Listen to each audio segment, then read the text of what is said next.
Everybody, Martyn at Flicking Feathers again today, and I'm tying this fly, the Lifeboat, done. It's a mayfly pattern from Ireland. I'm not sure who originally tied these, but they're obviously based on the Ollie Edwards upside down done. Anyway, as always, I'll put a materials list in the description, along with a link to the Patreon page for anyone that wants to support the channel, get access to the members only content and be entered into the giveaways. You can also subscribe, hit the bell button so you get notified of any new videos. That all helps. So my hooks, my vice, this is a Kamasan B420, it's a sedge hook, size 10 I'm tying this on. I mean, you can scale this fly right down for wee olives and all that. Iron blues down to about 16 if you wish. You could also tie on a different curved hook if you want it.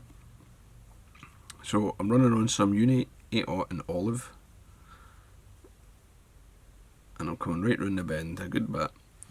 I mean, if you want, you're obviously thinking this is upside down, but this is, if you imagine the way a mayfly's tail curves up, or its abdomen I should say, curves up in a way with the tail, you want to come to the point where your tail and body is going to be sweeping away up off of the water, or away from the water anyway.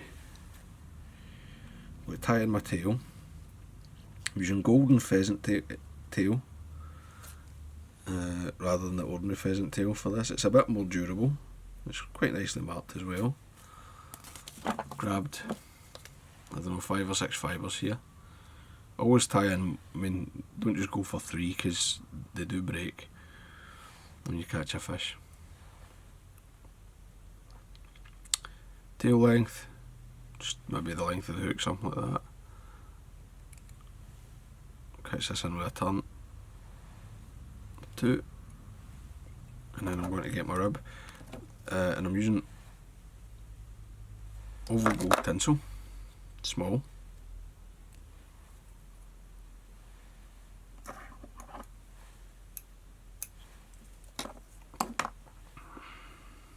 Just got to catch that in as well. And I'll leave the waist piece the length of the body, and I'll just tie forward. And I've got, I mean, this thread's quite well waxed. I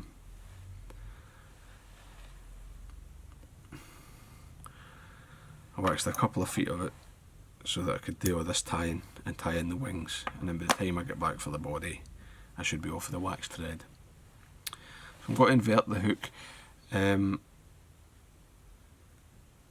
tie in the wing.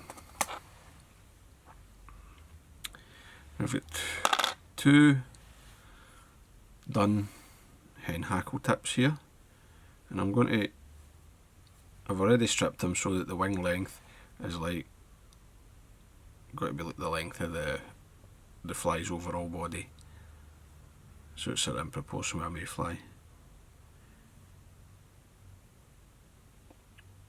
Just got to make sure my tips are lined up.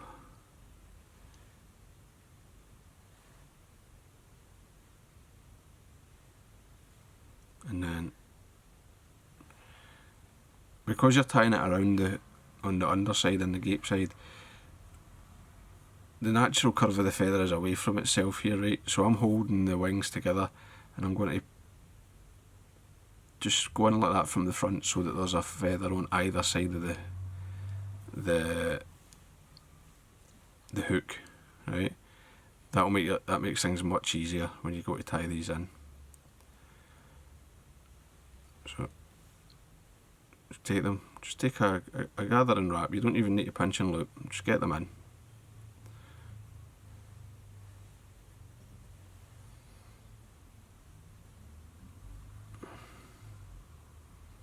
Right, they'll want to sit for you anyway because they're already split, and then you can just lock them on.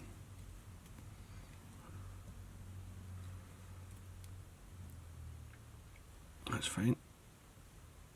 Just snap that away.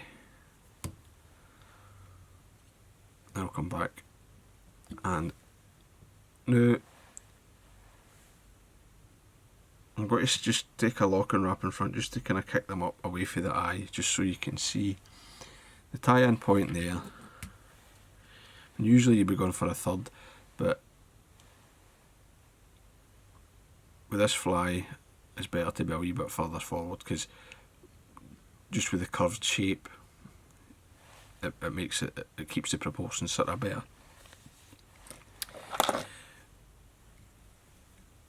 I'm not going to split my wings or anything yet, I'm going to come back. Now if you want to, you can basically finish the fly with the hook in the correct or the normal position. The body is silver, right? You can use different colours really, you can put a wee bit olive, a wee bit green in. I'm just using a natural and I'm dubbing it quite tightly but not very heavily onto the olive thread, so that the thread will show through a wee bit. It's up to yourself. Just got to get this in, dubbing my wee tight body.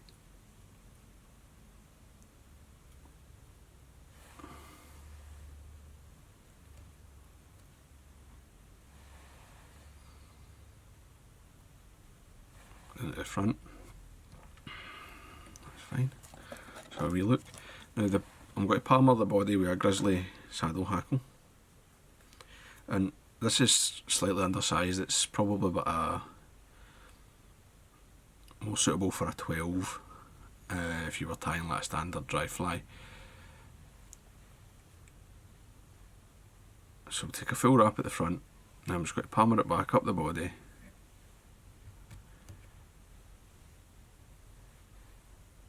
And when you get to the back, follow it round with the rib, catching it off.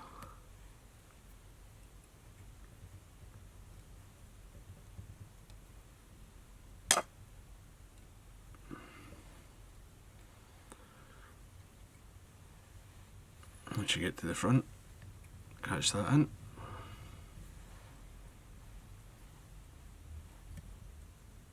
Tie that.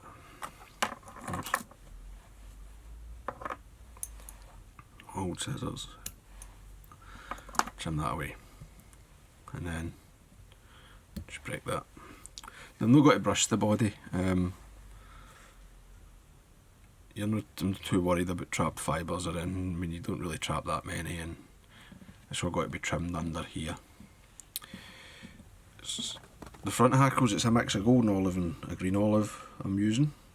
Again, if you want a yellow mayfly, you could just go for yellow and green, yellow and olive.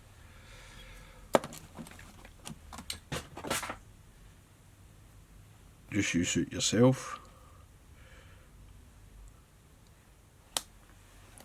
And I'm just using, these are non-genetics, they're just Chinese cock hackles. They don't need to be amazing quality hackles that you're using here. I'm going to tie both of them in.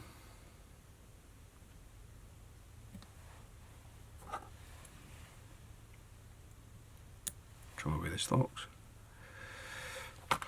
Now, at this stage, I'm going to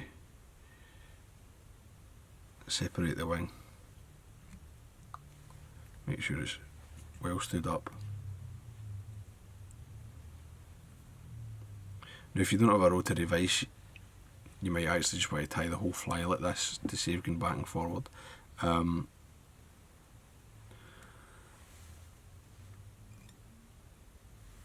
it's up to yourself.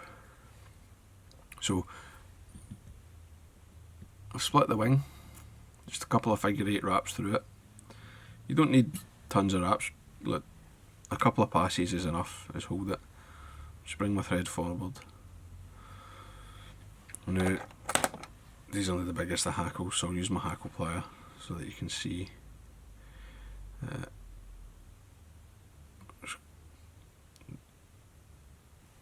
Just take the golden olive first because it's nearest to me. And I mean, don't be afraid to put plenty of turns on here. That's better. Oops.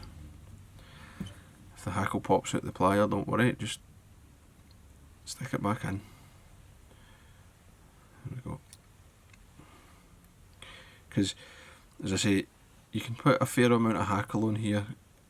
First of all, because you're trimming it, and secondly, you want that colour showing, you know, it's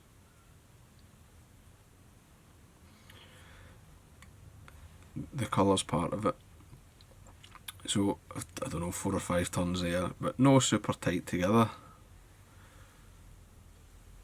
Couple of wraps. Take that hackle plier off there. Just go right into the next hackle. Watch my wing. And then just wind this through it. And you can see I'm not too fussy about what side of the hackle, which curve of the hackle is going forward and which is facing back. I don't really think it matters that much.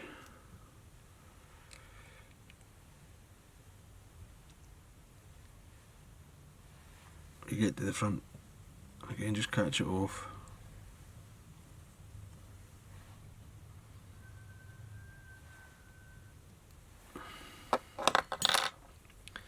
Tighten up. You can fold this back.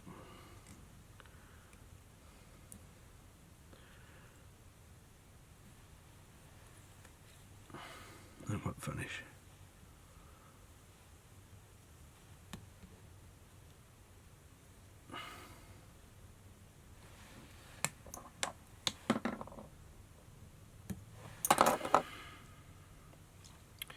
Just pop these hackle tips away. And then, to make it into this self-writing pattern,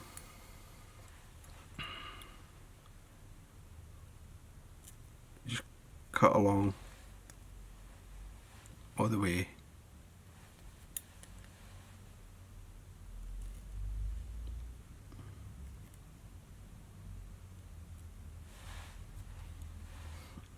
And you don't want any fibres that are pointing below the horizontal.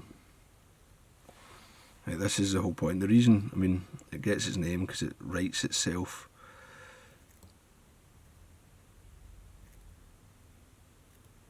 If it lands, you know, the wrong way up, like a lifeboat.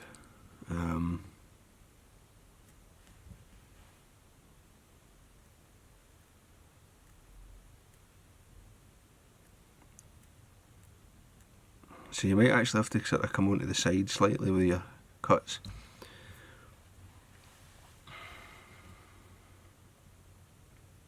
I would normally do this in my hand, but I'm doing it on the vise so you can see.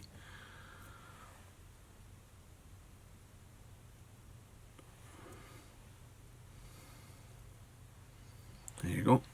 And then, I mean, when you grease it, when you treat it with your floatant like that, you know, if you, especially if you use like a muslin paste, like a paste style floating, that actually will help hold these fibres up. But that gives you this fly here with the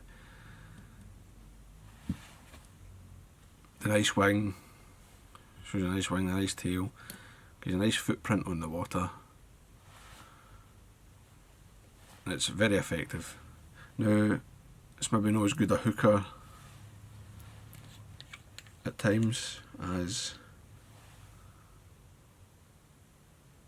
a traditional like, right way up fly, but often when they've been a bit picky, this is ideal. And it works on rivers as well as still waters. So there you go, lifeboat done. Very, very effective pattern. Well worth tying some up. So I hope that was useful. Hope you enjoyed it. If you did, please remember to give me a thumbs up below and subscribe to the channel. Tight lines guys, bye.